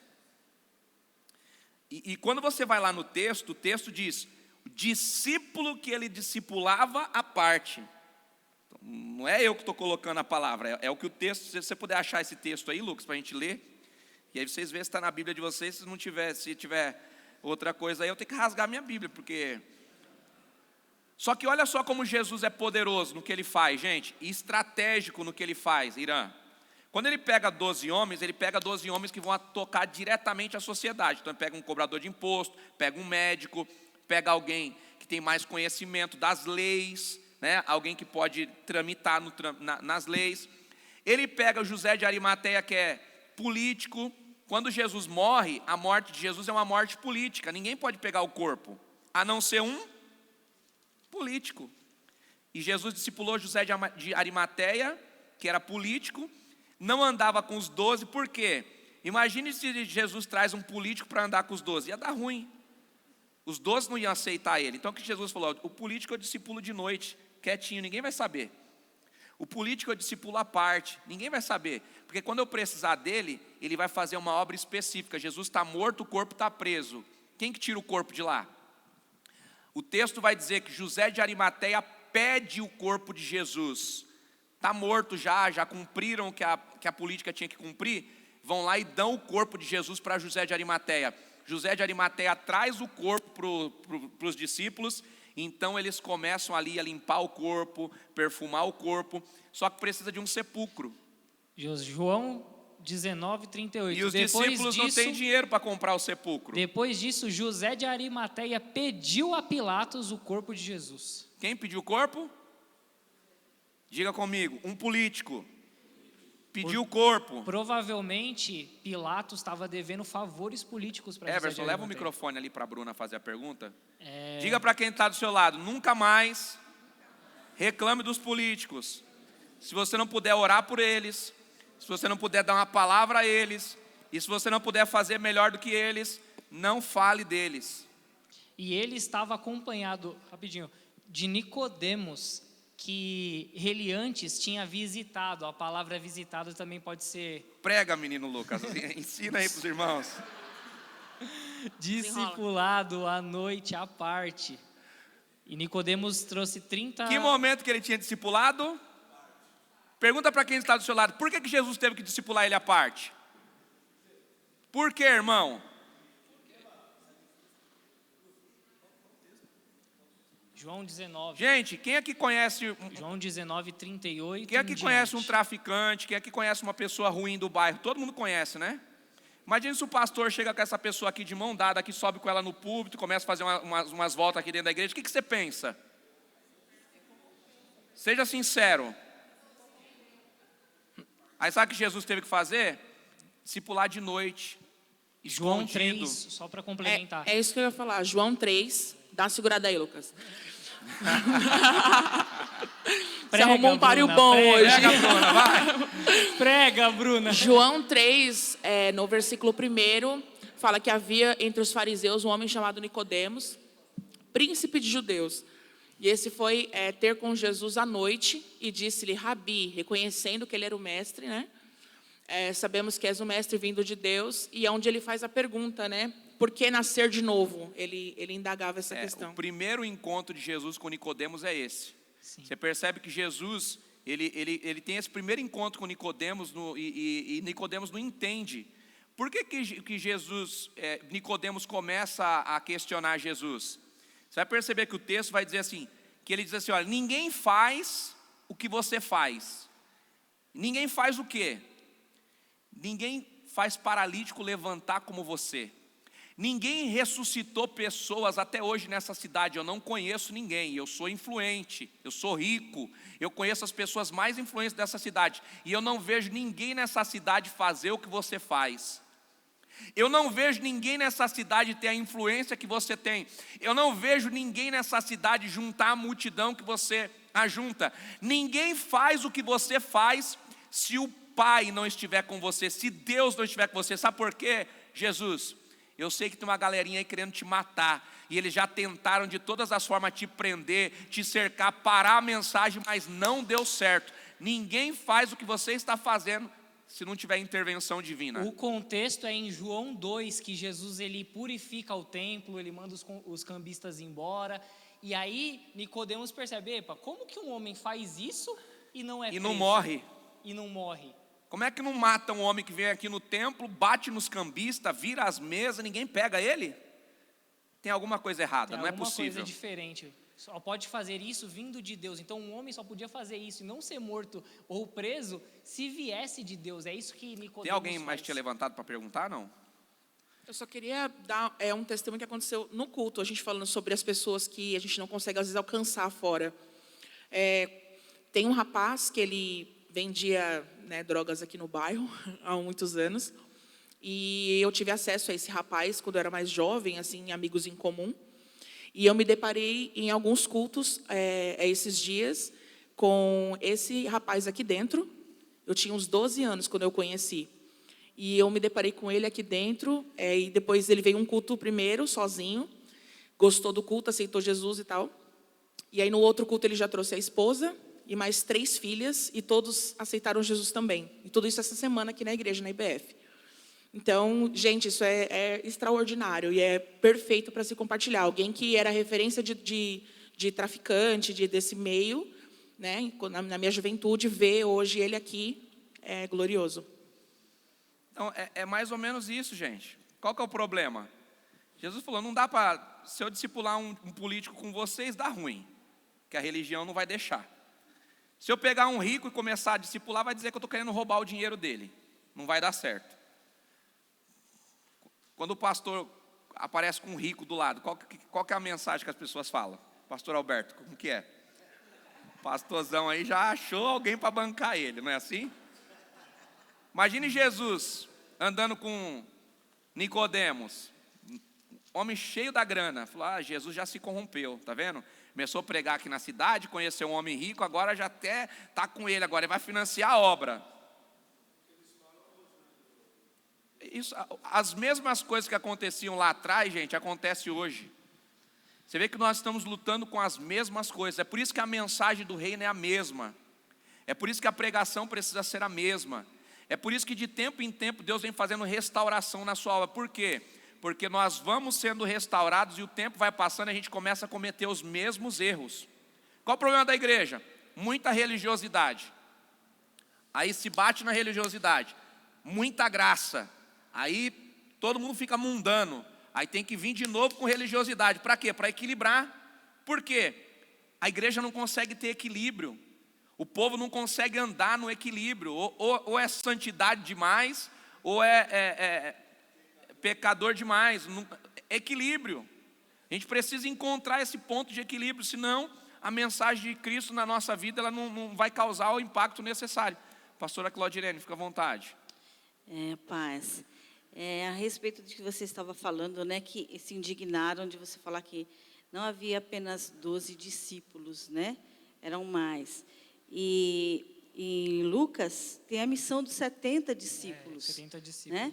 Eu acho que talvez essa confusão entre apóstolo e discípulo, né? Porque discípulo, eu acredito que tinha muito mais que 70. Muito mais. Muito mais. Boa consideração, Jesus pastor. empodera os 70. Pastor Alberto, fica à vontade, pergunte. Não, na verdade é só para contribuir. Tem uma série, The Chosen, pode ser que eu esteja, que são os escolhidos, e ele realmente correlaciona tudo isso que você está falando, né? A esse tanto de Nicodemos conhecer Mateus, de Pedro e João pagar imposto para Mateus, então há toda essa correlação aí dentro desse sentido, né? Isso aí. Quem aqui já assistiu The Chosen, gente? Eu comecei a assistir um capítulo, aí depois parei, e vou assistir de novo. Todo mundo está comentando dessa série, que ela é muito poderosa, os pastores, amigos. Quer falar alguma coisa, Lucas, para a gente partir? Eu quero terminar ainda hoje, tenho mais 2 slides aqui para passar, só tenho 5 minutos. Não, só para comprovar a questão do José de Arimateia, para fechar isso daqui, em Marcos capítulo 15, versículo 43, diz que José de Arimateia era um membro de destaque no Sinédrio. O que significa esse termo, membro de destaque no Sinédrio? O Sinédrio, era exatamente o que determinava as leis. Então aqui comprova que ele era um político. Só para deixar o versículo para vocês.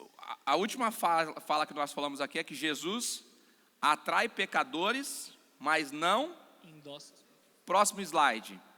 Olha que poderoso isso aqui que tem no livro de Mateus, no panorama do livro de Mateus. Pode ir. Capítulo 1, nós vamos ver o texto falando sobre a genealogia. Se você puder abrir sua Bíblia aí, abre aí Mateus capítulo 1. Mateus capítulo 1. Mateus capítulo 1, Mateus começa falando sobre a genealogia. Olha o que diz os versículos, vamos ler do 1 ao 6. Lucas, lê pra gente, versículo 1 até o versículo 6, até nós chegarmos na genealogia de Davi. Registro da genealogia de Jesus Cristo, filho de Davi, filho de Abraão. Abraão gerou Isaac, Isaac gerou Jacó, Jacó gerou Judá e seus irmãos, Judá gerou Pérez e Zerá, cuja mãe foi Tamar. Pérez gerou Esrom, Esrom gerou Arão, Arão gerou Aminadab, Aminadab gerou Nasson, Nasson gerou Salmão, Salmão gerou Boaz, cuja mãe foi Raabe, Boaz gerou Obed, cuja mãe foi Ruth, Obed gerou Jessé, Jessé gerou o rei Davi, e Davi gerou Salomão, cuja mãe tinha sido a mulher de... Para aí, vamos repetir o versículo 6. E Jessé gerou ao rei Davi, Davi gerou quem? Vírgula. Cuja a mãe tinha sido a mulher. Observa que Davi, ele se apropriou de uma mulher. Quem foi a mulher? Betseba. Com quem Betseba era casada? Olha o que Mateus está falando na genealogia. Davi matou Urias e se deitou com ela, mas na genealogia, olha o que Deus diz para ele acerca da genealogia. O que o texto está dizendo? Deus não endossa coisa errada. Ele não endossa pecado. O fato de Davi ser rei, ter matado Urias, se deitado com a mulher dele, não quer dizer que a genealogia que ele gerou é a partir dele, porque essa mulher tem marido. E na genealogia a Bíblia faz questão de falar de quem é a genealogia de Salomão. Isso aqui, gente, está falando sobre o quê? De um Deus que anda com pecadores, mas não tolera o pecado. De um Deus que perdoa quem peca, mas não passa a mão no pecado. Olha o que ele está dizendo: Davi é um homem segundo o meu coração, mas errou, ponto. Nós não vamos esconder o erro dele, porque o erro dele precisa ficar claro para que alguém não erre mais. Lembra que eu falei da Bíblia, né, quando nós estudamos o módulo anterior, que a Bíblia não oculta os fatos, a Bíblia não faz questão de colocar só as coisas boas. A Bíblia traz todo um contexto. Por quê? Porque Deus não tem o papel, a Bíblia não tem essa proposta de ocultar as coisas ruins. Não tem essa proposta de ocultar os pontos negativos. A Bíblia é um panorama geral para que a gente possa aprender das Escrituras, né? Então isso aqui é extremamente importante para a gente rever. Próximo slide. Gente, tem uma questão aqui judaica, que é a questão da Midrash, que é a história de alguém que pode ser comparada, né? Pode ir para o próximo slide. E eu queria colocar aqui para vocês uma Midrash que vai comparar Antigo e Novo Testamento. Lembra que nós falamos da correlação? Vou ficar na frente aqui para ninguém anotar. Lembra que eu falei da correlação? Quem lembra da correlação? Antigo e Novo Testamento. Deus veio para quebrar a lei? Ele veio para cumprir. Só que tudo que acontece no Antigo Testamento também acontece no Novo Testamento com mais clareza. Amém? Vou deixar vocês anotarem. Esse foi o ponto de a Midrash de Mateus, tá? Pode colocar o outro slide, o outro canto aqui. Olha só, vamos fazer um paralelo aqui, tá? De Moisés e de Jesus. Antigo Testamento e Novo Testamento, tá? Se vocês quiserem colocar, então coloca aí Moisés, Antigo Testamento, e coloca Jesus entre parênteses, Novo Testamento.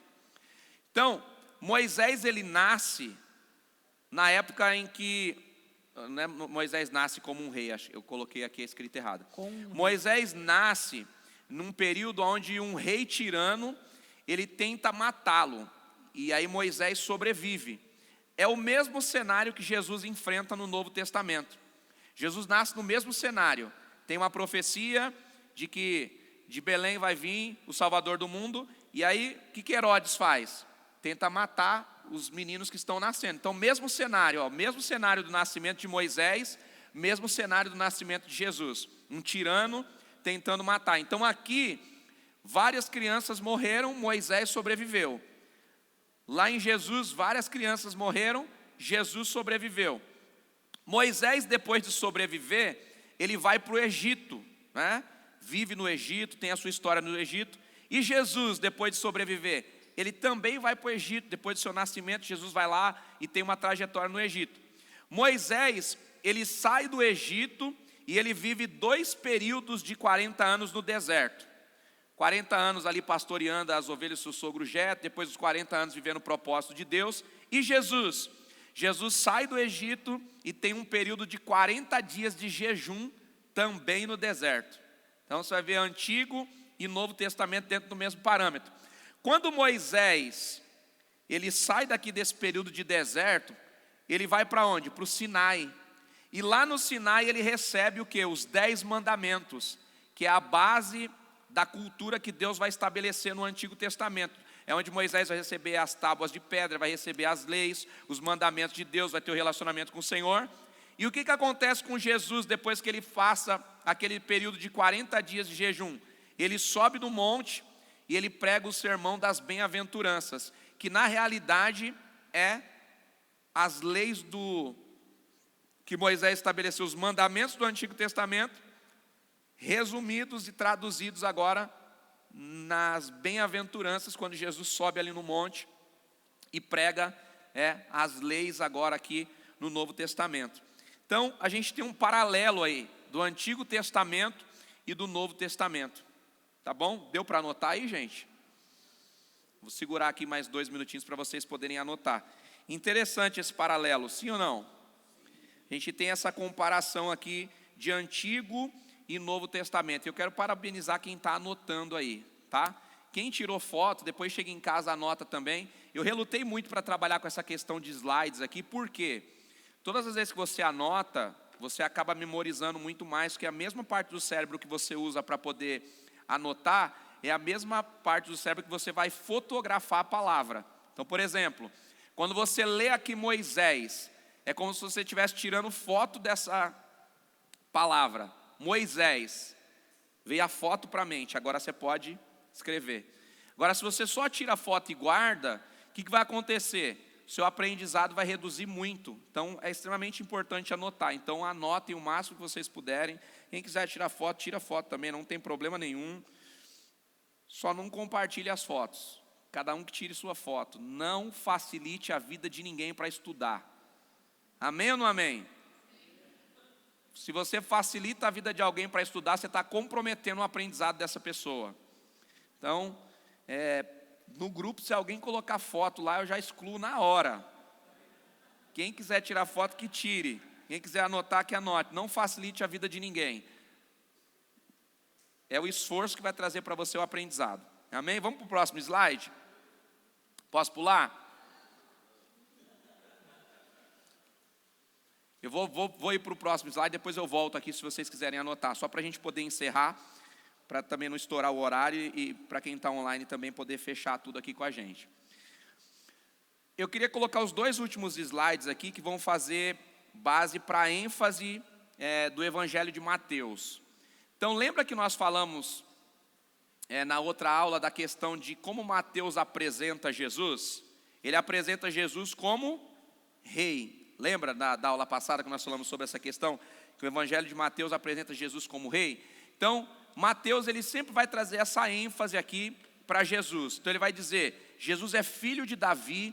Então ele começa Mateus capítulo 1 falando sobre a genealogia. Então ele vai falar Jesus, filho de Davi. Mas ele faz questão de frisar também que Jesus é o Messias. Então ele reconhece Jesus como Messias. E ele também tipifica Jesus como Moisés do Novo Testamento, né? Trazendo a lei na ótica do reino, como um rei. Então lembra que a proposta de Mateus é trazer Jesus como rei? Então ele tipifica Jesus como Moisés do Novo Testamento, né? Trazendo a lei na ótica de um rei, porque Jesus fala muito do reino dos céus. Então ele está falando assim, é um rei trazendo essa ótica, né, para nós, dentro da perspectiva de um rei. Então é extremamente importante isso aqui. E o último slide, depois eu volto aqui nesses dois para vocês anotarem, tá? A gente vai encerrar a aula, eu volto aqui. A ênfase do discurso a ênfase dos discursos de Jesus. Mateus, ele vai enfatizar pelo menos 6 discursos de Jesus. Então vamos lá. Primeiro discurso, que é o Sermão da Montanha.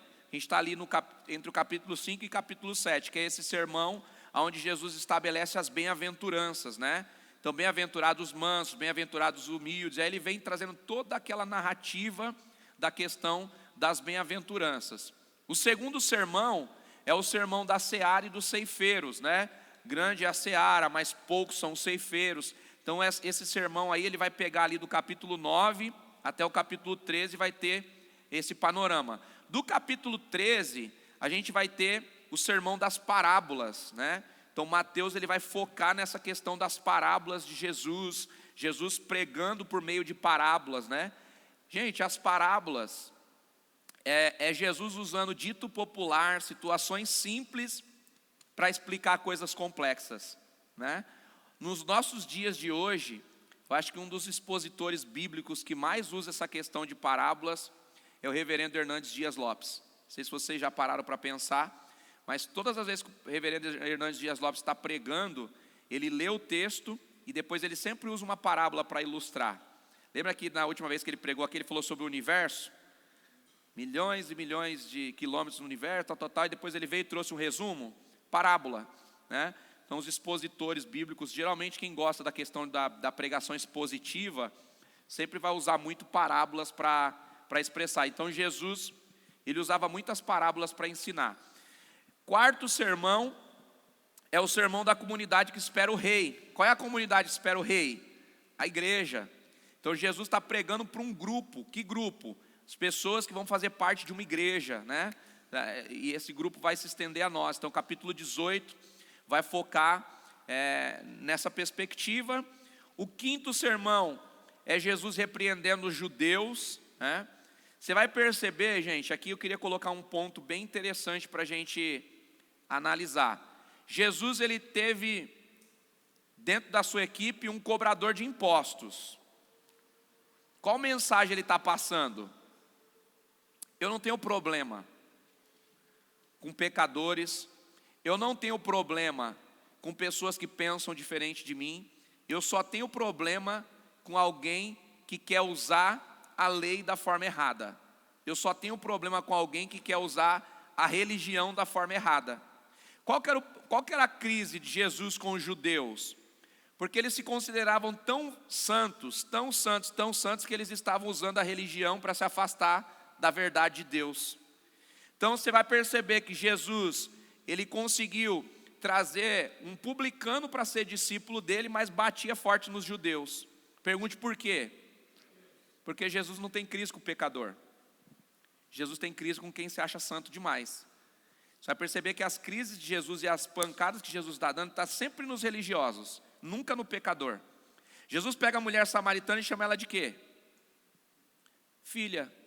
E como que Jesus chama os judeus, os mais religiosos? Chama de cão, né? Hipócritas, usa a expressão fariseus, né? Que era como se fosse um insulto, né? O que mais? Raça de víbora, João Batista mais que usa, né? Mas Jesus mesmo, ele usa essa questão, hipócritas é a palavra que Jesus mais usa. Por quê? Lembra da história da igreja que a gente pegou aqui do catolicismo e tal? A coisa certa fazendo a coisa errada.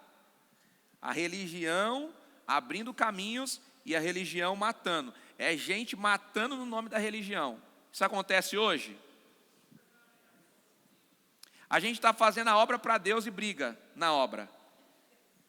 Não é assim? Tem uma igreja aqui e uma igreja do lado. As duas estão pregando Jesus e os pastores não se falam. É 100 membros na igreja, 50 de um lado e 50 de outro. Eu não falo com o irmão A, eu não falo com o irmão B. Mas peraí, onde que a gente está? Então, é mais ou menos o que Jesus está falando aqui com os judeus. Qual que é o problema? Jesus está dizendo, o problema de vocês é esse, a religião para vocês se torna mais motivo de briga do que de solução de problemas. Então você vai ver que Jesus, ele chama um pecador, mas ele tem crise aqui com o religioso. E Mateus faz questão de narrar isso. O que ele está falando? Olha, Jesus repreende muitos judeus. Ele está falando assim, olha, ele me amou como pecador, mas está batendo nos religiosos. É como se ele estivesse endossando essa questão. E o último sermão, né, se você pegar o capítulo 28 de Mateus, gente, você vai ver que é um resumão de tudo. Depois, quando vocês estiverem em casa lendo, vocês vão perceber que no capítulo 28, todos esses sermões aqui, todos esses assuntos aqui tratados no capítulo de Mateus, está sendo expressado aqui no capítulo 28. Amém? Então, esse foi o nosso panorama aí sobre o livro de Mateus. Espero que Deus tenha falado com vocês, espero que vocês possam ter aprendido bastante aí. Muita coisa boa, né, no livro de Mateus. E eu quero que vocês leiam, gente, nesses dias que nós estamos estudando aqui os evangelhos, então foca, lê o livro de Mateus, lê o livro de Marcos, lê o livro de Lucas, lê o livro de João, tá? Então durante essa próxima semana eu queria desafiar vocês a lerem o livro de Marcos. Então nós vamos trabalhar esse mesmo panorama no livro de Marcos. Então leiam o livro de Marcos, tá? Eu coloquei lá na apostila de vocês, da página, deixa eu ver aqui, para ser bem preciso aqui. Tem alguém perguntando no grupo qual é o nome da série. O Lucas já colocou aqui, The Chosen, né? Eu coloquei aqui para vocês, né, as páginas. Cadê, meu Deus? Me ajuda aqui alguém. Das 64 a 77, vocês vão perceber que no material didático está falando só sobre Mateus. E das 77 em diante vai começar a falar sobre Marcos, tá? Então leiam, porque tem muita coisa lá que eu não falei aqui, então não dá para falar tudo. Se nós fôssemos estudar mesmo ponto por ponto essa questão dos evangelhos aqui, a gente precisaria de pelo menos umas 20 aulas, só para estudar os evangelhos. Você vê que na outra aula a gente falou sobre a origem dos evangelhos. Então a gente aprendeu, né, como se chegou nessa questão, nessa conclusão dos evangelhos, da montagem dos evangelhos. Hoje a gente pegou um panorama aqui sobre Mateus, mas a gente nem entrou dentro dos assuntos, né? Então tem muitos pontos aqui que a gente pode pegar, talvez se der tempo, depois a gente fazer um panorama geral dos 4, a gente entra aqui, mas só nos evangelhos aqui a gente poderia ficar umas 15, 20 aulas aqui e a gente não conseguiria esgotar ainda essa questão dos evangelhos. E então estudem, né, leiam, né, esses textos para que a gente possa, a partir desse ponto aí, aprender mais e avançar mais para a glória do Senhor. Amém? Vamos agradecer a Deus por essa noite maravilhosa. E aí depois que eu orar aqui, eu vou pedir para voltar aqui os outros 2 slides. Se alguém não conseguiu anotar, dá tempo de vocês pegarem. Amém? Pai, nós te agradecemos pelo privilégio, Senhor, de ouvirmos a Tua palavra, de meditarmos sobre ela e de trazermos, ó Deus, aprendizado, ó Deus, a cada um de nós, Pai. Nós te agradecemos, ó Deus, por esse momento especial e te pedimos, ó Deus, leva cada um dos teus filhos em paz, em segurança e que cada um deles, ó Deus, seja frutífero, Senhor. Seja, Pai, abençoado no seu ministério, no seu chamado e que cada dia mais, ó Deus, a nossa mente seja renovada para aprender, que o nosso entendimento seja aberto para aprender e que nós possamos, ó Deus, avançar debaixo da graça e do conhecimento do Senhor, ó Pai, para que possamos ser luz no meio das trevas, para que possamos, ó Deus, levar a sua palavra, Senhor, com ousadia, para que possamos, ó Deus, manifestar o teu reino, ó Pai, aquele que precisa, Senhor. É o que nós te pedimos, Pai. Leva os teus filhos em segurança, dá a eles uma semana incrível. Abençoa aqueles que estão em casa também, ó Deus, nos seus trabalhos. Que o Senhor dê a eles, ó Deus, uma semana incrível. E nós louvamos o teu nome, ó Pai, pela tua bondade, fidelidade e amor. Hoje e sempre, você pode dizer amém? Amém. Deus abençoe vocês. Muito obrigado. Aula de hoje.